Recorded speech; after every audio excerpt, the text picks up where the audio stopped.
decent, it's not that bad, it's not that good. But I need to study. I just can't just go and be like, oh, I know this. I have to study. So, Still get into the mindset of it. yeah, exactly. Same with your chemistry. I don't really have to worry too much about it, but just go in and still know understand it. Like to get a decent grade in exam, you have to study like that. There is no shortcut, unfortunately. Yeah, I wish there was, but there's it. Like we all grad students, we kind of discuss this. Oh, why should we study? You know, it's like we know this or whatever, but it's not that simple. Like to get like a decent grade, you have to study. And of course, it's tied up to our scholarships, and that's another issue. But yeah. Okay, so due Friday is a PDF file dealing with correlation and simple regression. Then there's a little multiple regression PDF file, which after today you guys will be good to go on. We're also going to do one extra topic after multiple regression. It kind of falls in the area of non-parametric statistics, known as the sign test. And it's a pretty cool test, and it actually kind of regurgitates some old material that we've done in here. So I'll be doing the sign test like on Wednesday and probably into Friday a little bit. Obviously, that won't give you enough time to do the homework. So do the sign test PDF before the exam, but you won't have to turn that in for the homework. Is that okay? All right, just do the time, and do your course evaluation forms if you would. Hey, Nikita, come on up here. Yeah. So your TA Nikita was in a don't be shy. Yeah, was in a modeling competition, and the Travelers University modeling competition, and out of 20, and they did gradient tree boosted Tweedy hurdle model. Yeah. I don't even know what that is. Okay, and and they actually tied for first place, which is fantastic. So let's hear it for the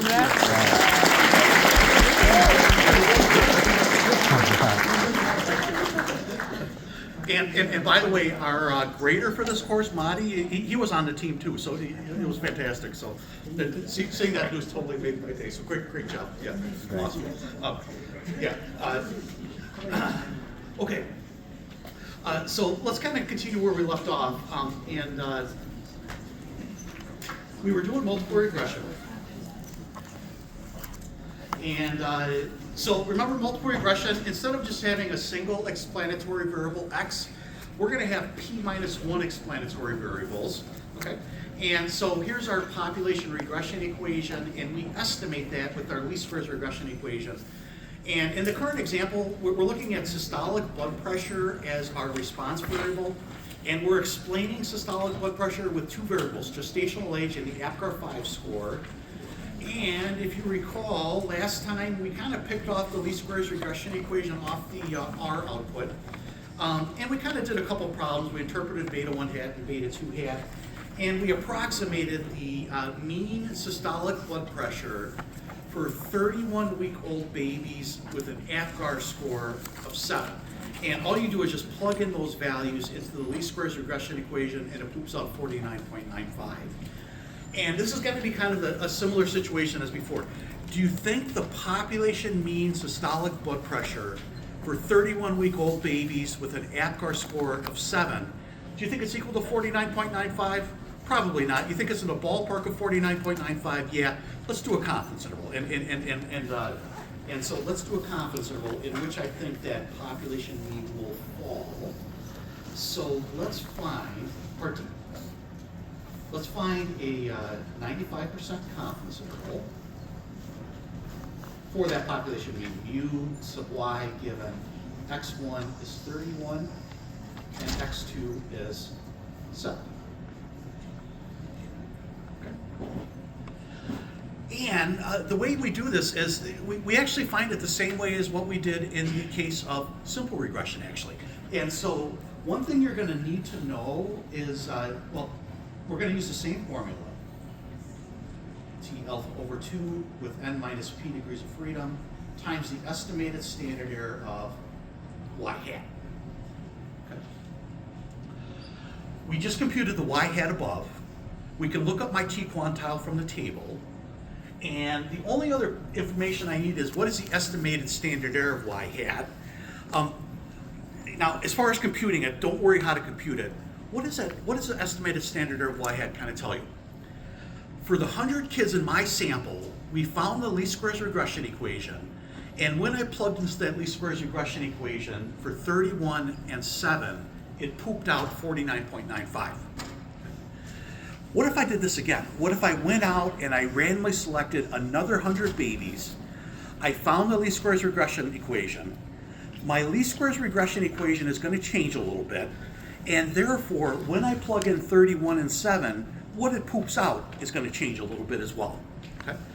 So, in other words, every time I get a sample of 100 kids, the corresponding y hat value that I would get changes. Okay? And the question is, how much do those y hat values change from sample to sample? That's described by the estimated standard error of y hat. Okay?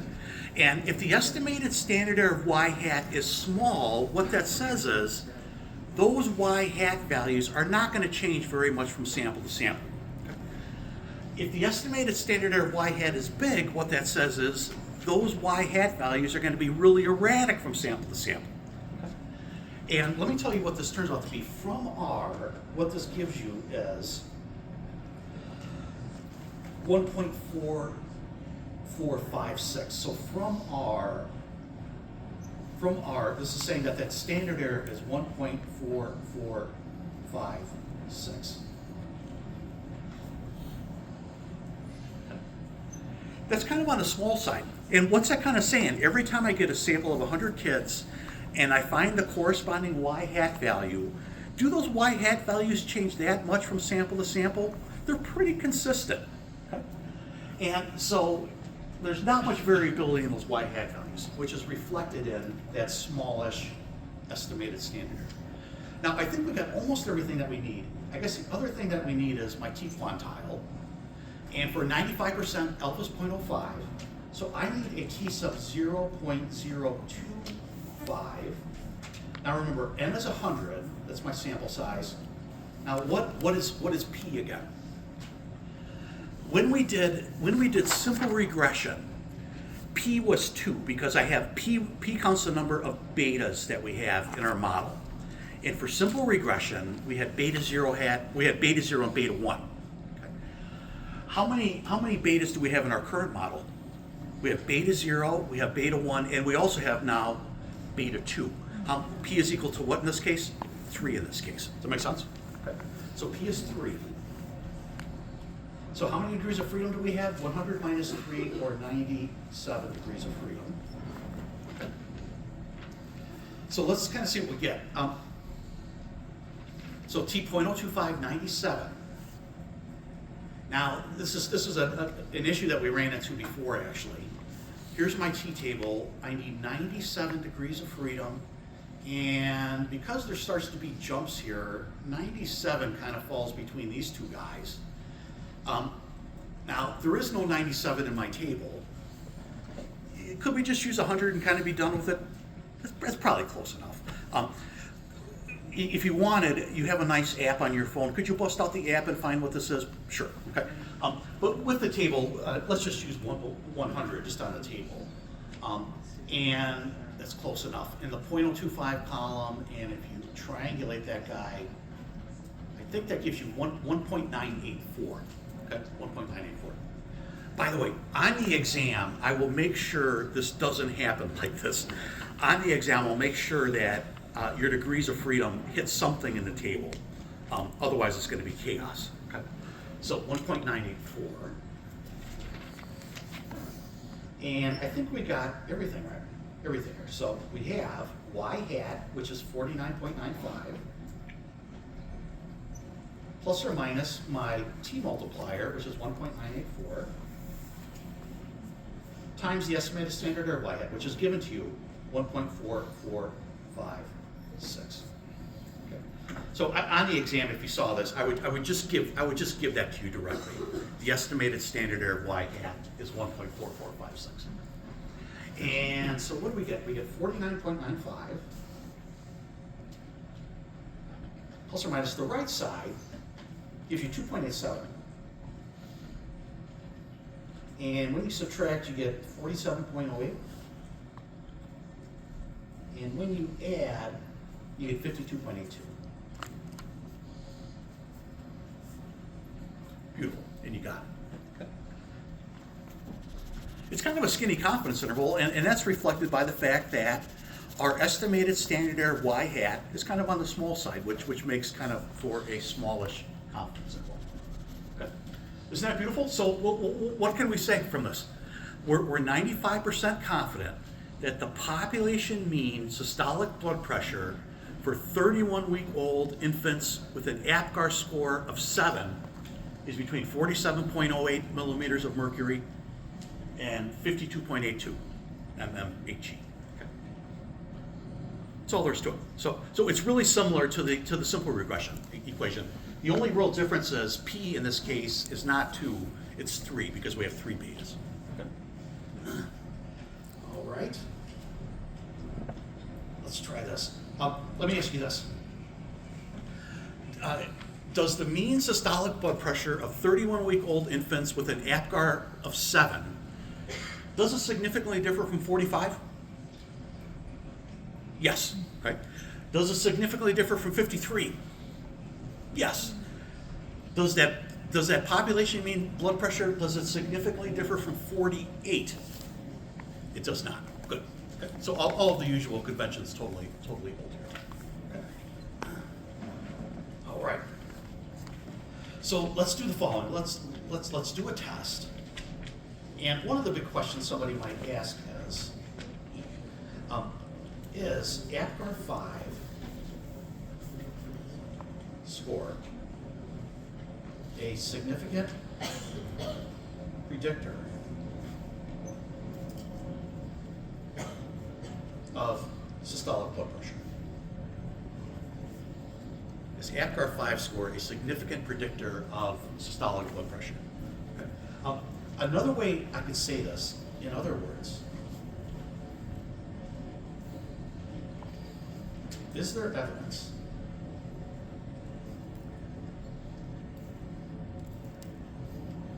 that beta 2 is not 0 in the population regression equation? Remember the population regression equation, let me write it out again.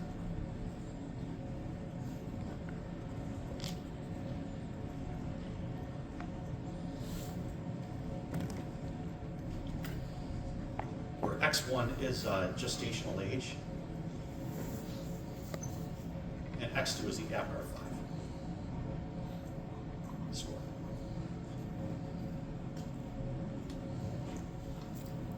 Okay.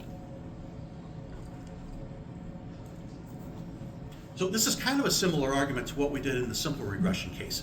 Now, mu sub y given x1 and x2, that denotes the population mean systolic blood pressure for gestational age equal to x1 and APGAR equal to x2. That's equal to beta 0 plus beta 1 x1, beta 2 x2. Now the argument is, if beta 2 equals 0, would the APGAR 5 score affect the mean gestational age at all? If beta 2 equals 0, would your APGAR 5 score affect the mean gestational age at all? It would not, of course. Okay. But if beta 2 did not equal 0, would the APGAR 5 score affect the mean gestational age? It would. Okay. So to answer this question, this is really a question about beta 2. And what we really want to do is we want to test the null hypothesis that beta 2 is 0 versus the alternative that beta 2 is not 0. And let's do this at the alpha is equal to 0.05 significance level. Okay. Okay, now, first up, we'll get our test statistic. Now, if you look back in your notes, back at simple regression, when we did a test for beta 1, if you look, the way we found our test statistic was we took beta 1 hat minus beta 1 under the null hypothesis over the estimated standard error of beta 1 hat. Okay.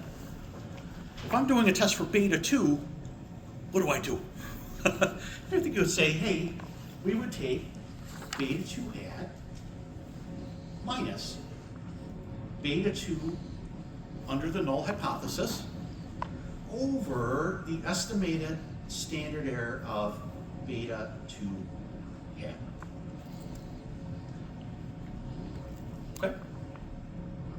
That kind of makes sense. Really identical to what we did before. I'm just using, but I'm using beta 2 hat and beta 2 instead of beta 1 like we did before. Okay.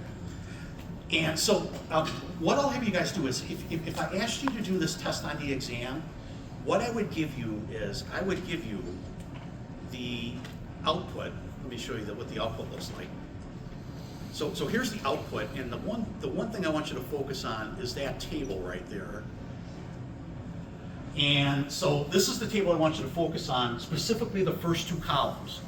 And so in our notation, in the least squares regression equation, what is that? That's beta sub 0 hat. What's that guy? That is beta 1 hat, and what's that guy? That's beta 2 hat. So that's our beta 2 hat. What's that guy? That's the estimated standard error of beta 0 hat. That's the estimated standard error of beta 1 hat. And the one I need is the estimated standard error of beta 2 hat. That's the guy I need. So here's beta 2 hat and the estimated standard error of beta 2 hat. Okay, so these are the 2 guys I need to use the side of my test statistic. So the beta 2 hat from that table was 0.488. Minus, what is the value of beta 2 under the null hypothesis? Of course it's 0. Over the estimated standard error of beta 2 hat, which is, so it's 0.488. The estimated standard error of beta 2 hat is 0.4613. Okay, so let's divide by that guy.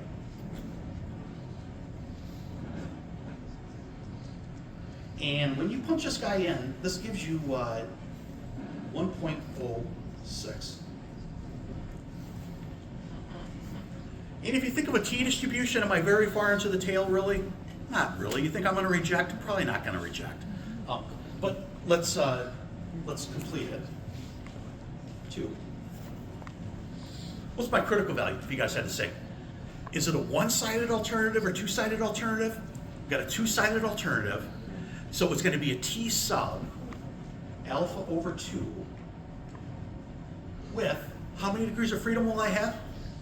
N minus p, right? N minus p degrees of freedom. So what you're going to get is a t sub 0.025 with 100 minus 3 degrees of freedom, which gives you 90, 97. You could bust out the app. You could use 100 degrees of freedom. That's close enough. And what was that again? It was 1.984 if you use 100.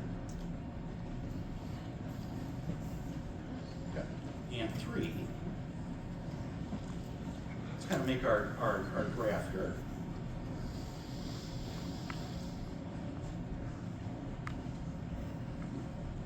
So if the null hypothesis is true, I expect my test statistic to behave like a t-distribution with 97 degrees of freedom. Okay. Centered at 0, and my rejection region falls in both tails. So from 1.984 to the right, negative 1.984 to the left, like so. And you plot in your test statistic, of course, it's 1.06, which is right here, which does not fall in the rejection region, so we do not reject each other. And there's no evidence that beta 2 differs from 0.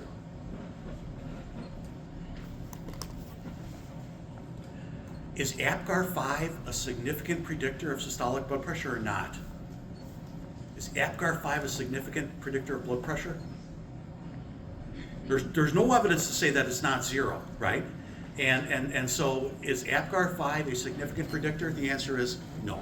So APGAR5 is not a significant predictor.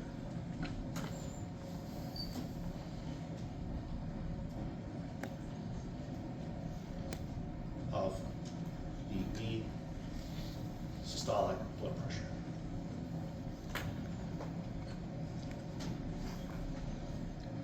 Did we prove that APGAR5 has nothing to do with the mean systolic blood pressure? No. I simply can't prove that APGAR5 does influence the mean systolic blood pressure. Okay. If I had a much bigger sample size, might APGAR5 be a significant predictor of systolic blood pressure? If my sample size was a lot bigger? Yeah, that's true. Okay.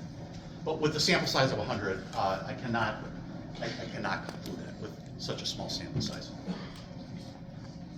Okay, beautiful. Right, so that's a test. Let's do the following. That's fine. Oh, why don't we do the p-value?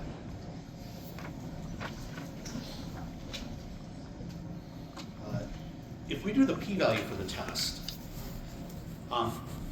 here's my test stat. My p-value, I think you would say I'm going to shade from my test stat to the right tail, and because it's a two-sided test, I will into the left tail as well. And my p-value is definitely greater than alpha, my rejection region. And if you guys had to take a wild guess how you find your p-value here, how would this be written in a textbook if you guys had to guess? Would they take a probability or 2 times the probability? Twice, okay? It'd be twice the probability. I'm finding the area under what distribution in general? It's a t distribution with n minus p degrees of freedom greater than the absolute value of beta 2 hat. Or I'm sorry, t star, sorry.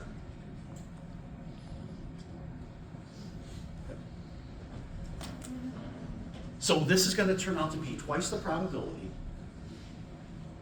that a t with 97 is greater than 1.06, which is just finding the area in that right tail and multiplying by 2, okay, as we've done many times. And can you guys kind of tell me what it's going to be? We don't have 97 in our table, but let's just use 100.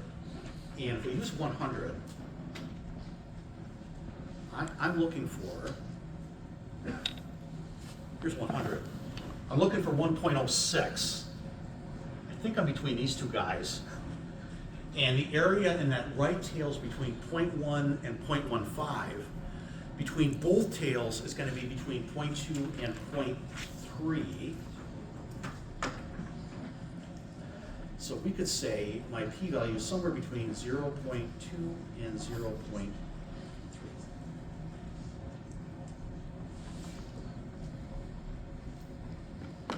Okay, great. It's bigger than alpha. What do we do again? Don't reject each other. All right. Can you guys kind of guess part F? Let's find the 95% confidence interval for beta 1. Okay. Where beta 1 is the coefficient attached to the gestational age. Okay. Okay, so just take a guess how you guys would do this. If I want a confidence interval for beta 1, how do you start it off? You start it off with your best guess at beta 1, and my best guess at beta 1 is beta 1 hat from my least squares regression equation. So you take beta 1 hat plus or minus. You still think I have that same t multiplier like we've been dealing with? Yeah, we still have that same t multiplier. T alpha over 2 with n minus p degrees of freedom times the estimated standard error of what? The estimated standard error of y hat? No. Of beta 2 hat? No. Of beta 1 hat? Yeah, that sounds good. Okay. Times the estimated standard error of beta 1 hat. Beautiful. Okay. And can you guys pick off out of the table what the beta 1 hat and the estimated standard error is? Let's find beta 1 hat first. Here's our table. What's beta 1 hat going to be? It's going to be 1.185. Okay, 1.185. Beautiful. It's 1.185. Plus or minus that T multiplier is still 1.984. And can you pick off the estimated standard error beta 1 hat out of the table? Sure. What's the estimated standard error beta 1 hat? 0.4424. Okay, 0.4424. Good. And let me give you what the answer is. This goes from 0.307 to 2.063.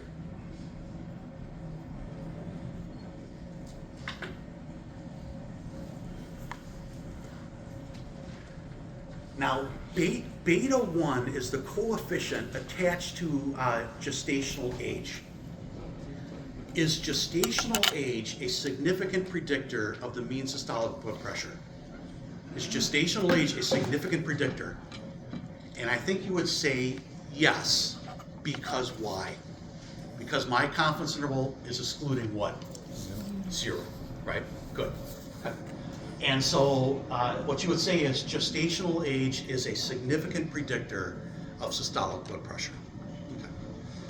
So if I want to predict the mean systolic blood pressure, what should I be looking at mainly? Am I going to look at the APGAR 5 score? Not really. I'm going to look at what the gestational age is the one thing I'm going to look at. Okay. Yeah. Okay. Isn't that beautiful? Okay. What if I had you guys do a confidence interval for beta 2? If you want to do a confidence interval for beta 2, what changes? You're going to start it off with what? Beta 2 hat plus or minus a t times the estimated standard error of beta 2 hat. Okay. Good. Isn't that beautiful? Okay. So that's really kind of multiple regression. I mean, the underlying computations are a big pain in the rump.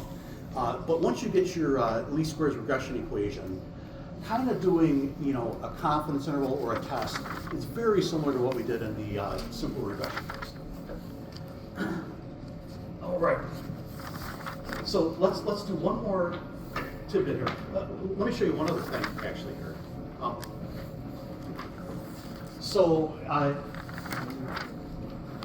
If you look, remember for APGAR 5, we did a test for beta 2. Beta 2 is 0 versus not 0.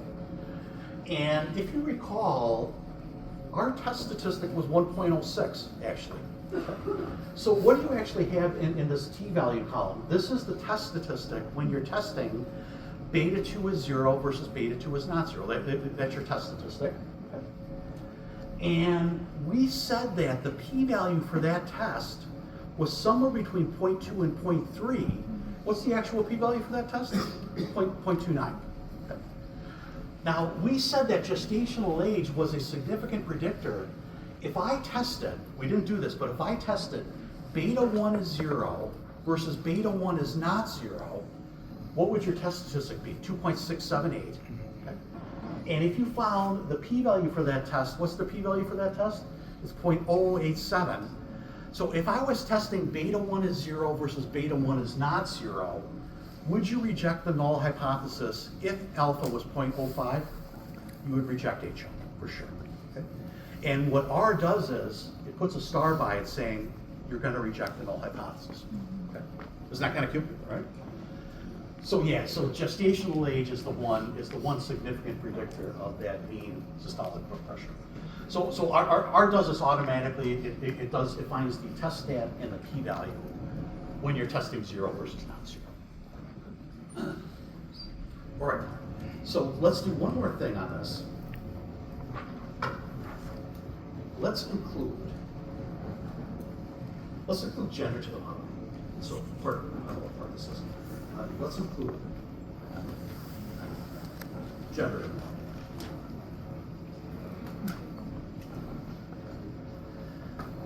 And we actually have data on gender, if you recall. Let me show you the file here. So here's our data set. Now the way gender is coded in here, what 1 means male and 0 means female. Okay.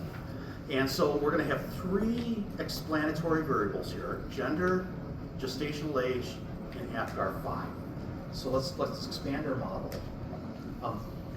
So X3 is going to be 0 if the baby is female. X3 is 1 if the baby is male. And the population regression equation with this extra variable is going to be mu sub y given x1, x2, and x3 is beta 0 plus beta 1 x1 plus beta 2 x2 plus beta 3 x3, where x1 is gestational age, x2 is the APGAR 5, and x3 is gender. Okay, so I'm going to add one more variable to the model. Okay, now the least squares regression equation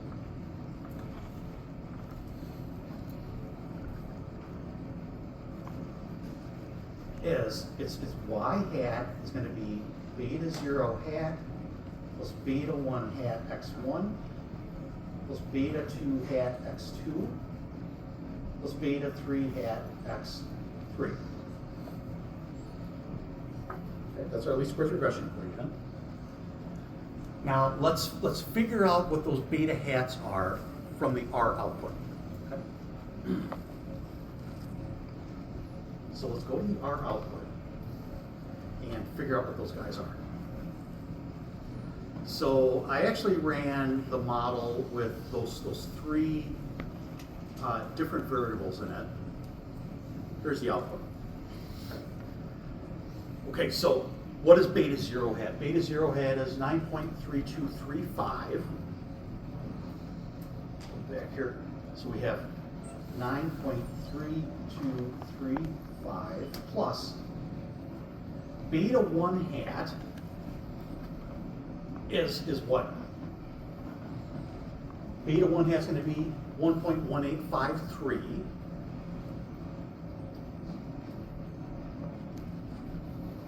Times x1 plus beta 2 hat is that's 0.4747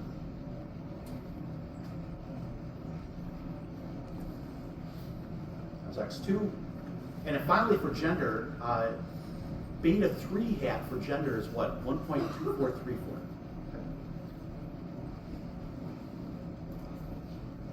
X3. That's your least squares regression equation. Okay, beautiful. Now, one thing you might be wondering is, when I included gender into the model, beta 1 hat, beta 2 hat, and beta 3 hat, they all changed a little bit. Well, why? I think a good way to think about this is, think about systolic blood pressure is like in the middle, okay? And the gestational age, the APGAR 5, and gender, think of them as 3 people pulling on systolic blood pressure with a rope, okay? And we have 3 different variables pulling on systolic blood pressure with a rope. If just for the sake of argument, if one of those variables just let go, doesn't that change the relationship of the other variables, pulling on that guy? Yeah, and that's exactly what's really happening here.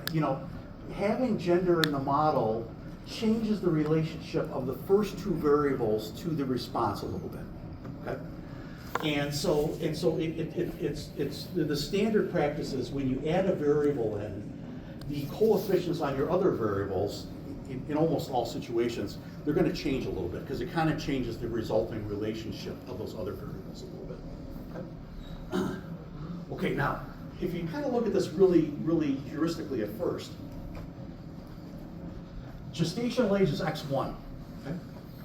as gestational age gets higher and higher, what happens to the mean systolic blood pressure? The mean systolic blood pressure tends to go up or go down?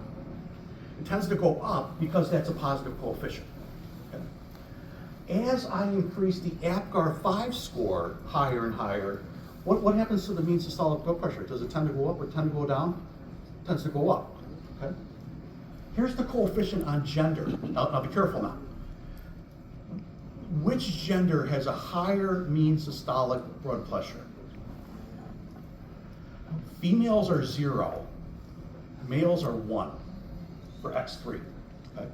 So what does that mean? Which gender has a higher mean systolic blood pressure? Must be males, right? Males are coded as 1, females are coded as 0. And so you can glean all that just based upon the least squares regression equation. Okay, so let me ask you this.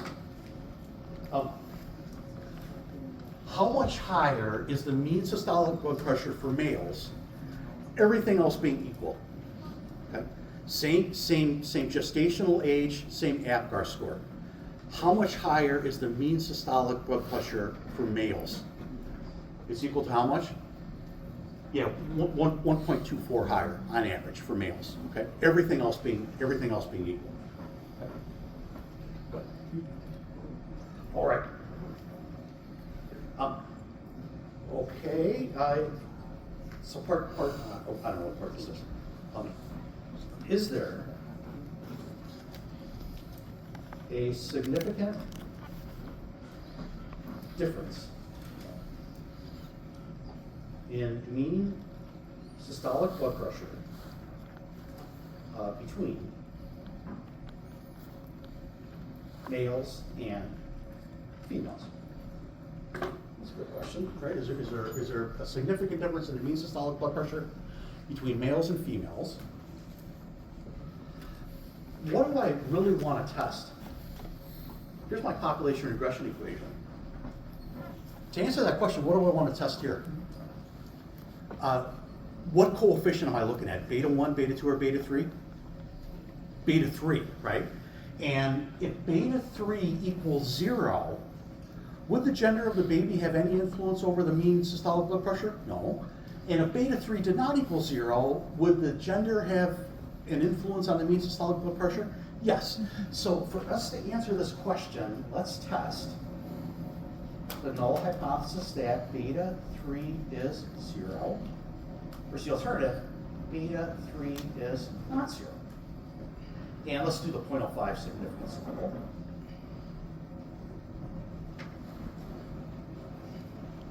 Okay, this is good practice. 1. What's my test statistic?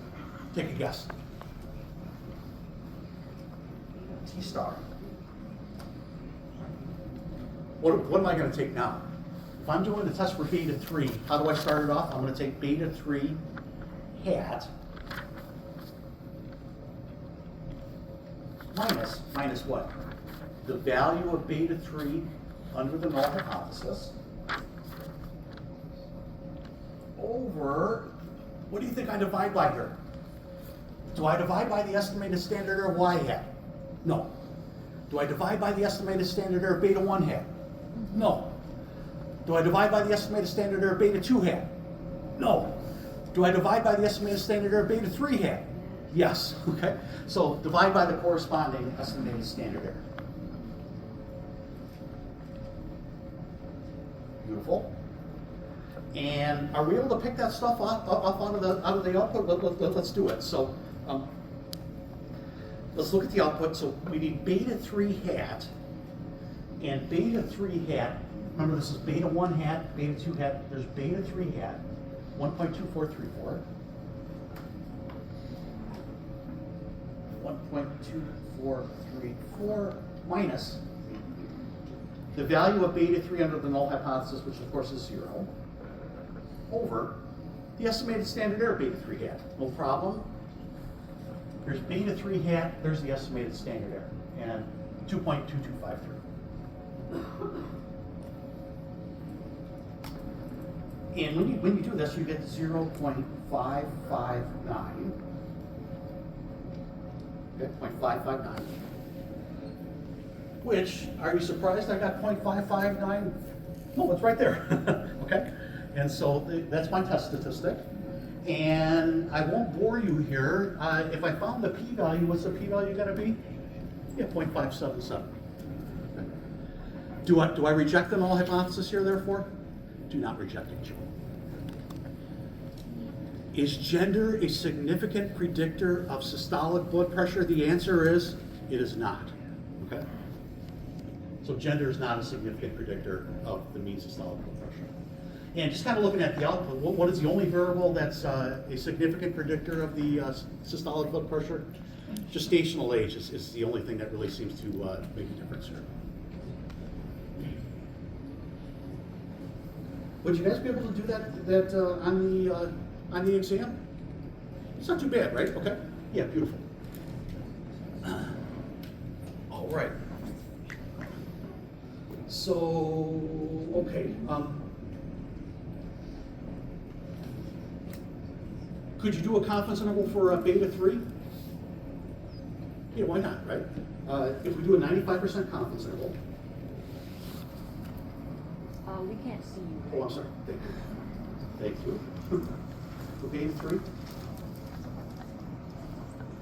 Take a guess now. You don't have to reinvent the wheel every time. I think you could just guess what you're going to do.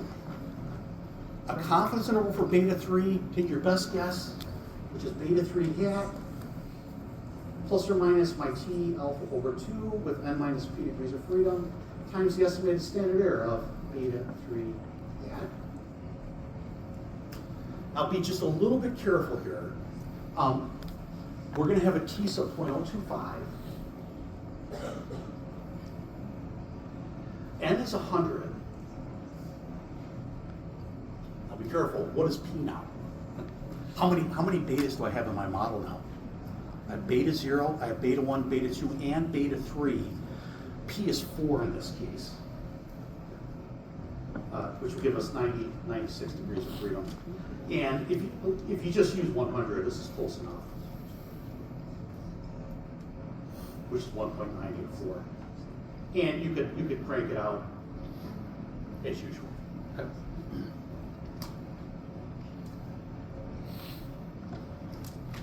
Okay, does that kind of make sense, you guys? Right. And that's really kind of multiple regression in a nutshell. As long as you're able to kind of read that table, pick off the appropriate betas, and do a test or confidence interval, you guys will be in good shape.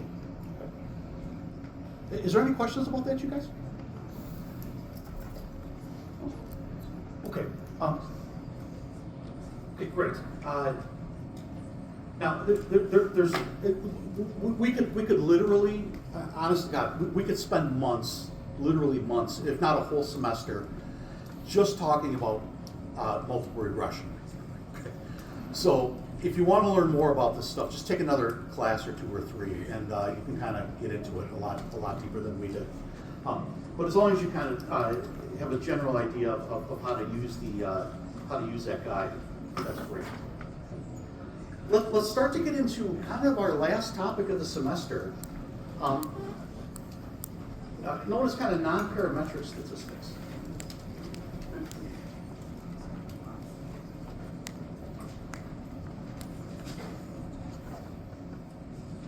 And here's kind of the goal.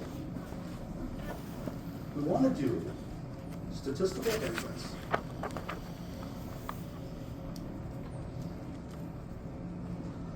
without any distributional assumptions.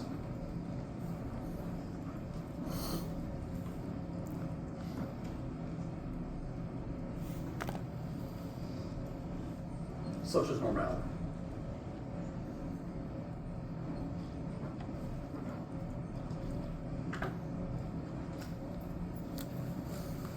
This is kind of where we're headed. And if you look back at your notes, for a lot of the semester, we were really leaning really heavily on the normality assumption. And if we didn't have the normality assumption, if our sample size was big enough, in some instances, we could still plow forward because the central limit theorem kind of saved us. But what if you have kind of a small sample size and the normality assumption is not okay to make? Does it mean you're totally dead in the water? Not really. There's actually an entire area of statistics that allow you to do inference without making that normality assumption, okay? And we're gonna just do probably the most simple type test in this case, known as a sign test. So look here. Here's this is known as a sign test. And this is just a single sample. Okay. So we have a population.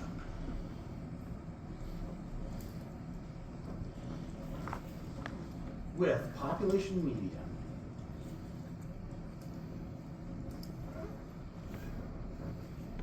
Q sub 2. I'm going to write kind of a big kind of capital Q.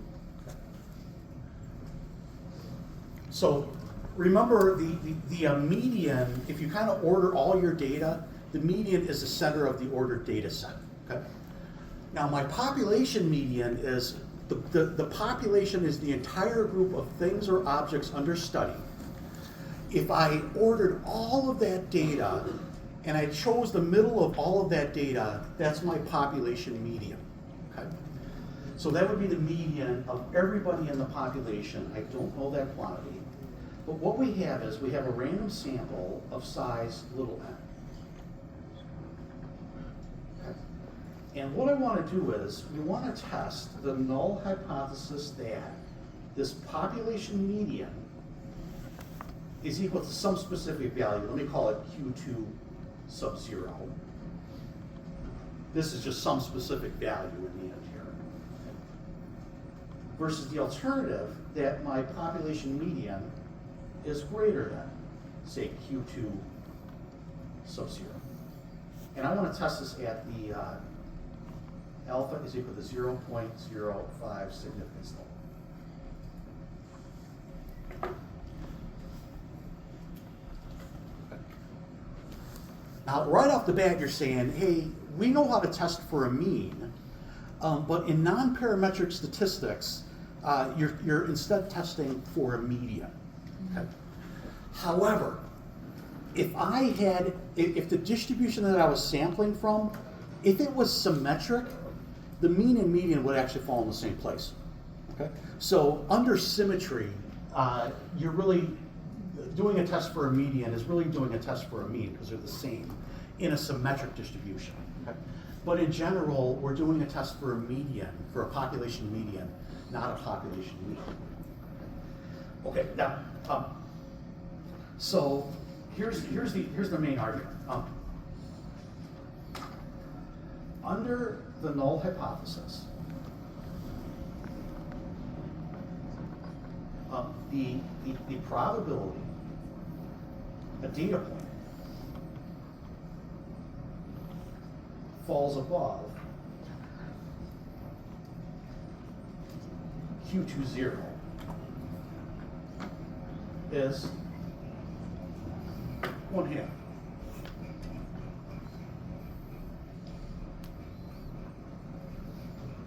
Here's the argument.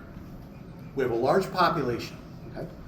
If the median of that population is Q2 sub 0, when I randomly select a point from that population, there's a 50% chance that point falls above the median, and there's a 50% chance that point falls below the median. Because the median splits the data exactly in half, right? Okay? So, if the median of that population is Q2 sub 0, when I randomly select a point, there's a 50% chance it falls above the median, 50% chance it falls below the median. Okay? All right. So there's a 50% chance that it falls above Q2 sub 0. So if I have a random variable x, which counts the number of data points above Q2 0, then, oh baby, now this is where things start to get really beautiful. So I have n data points. Okay, I'm counting the number of those data points that fall above that median, Q20. So in some sense, I have n trials. A success is falling above that median, Q20, and a failure is falling below that median, Q20. Okay. And I'm counting the number of successes in those n independent trials, which sounds, OMG, just like what distribution that we did in the past. Binomial. Binomial, right? Would you guys agree? Binomial. So if I let X count the number of data points above the median, then X is going to have a binomial distribution. My number of trials is n. And what is my probability of success? The success is being above the median. That's going to be probability 1/2. Okay. Now, OMG. So if I want to do a test for a median, if I count the number of data points above the median, that has a binomial distribution. Okay? And what we're going to do is we're going to exploit that fact and develop a test, and it's super beautiful. I think you guys will like it. Okay. Thanks, you guys. I'll see you on Monday. on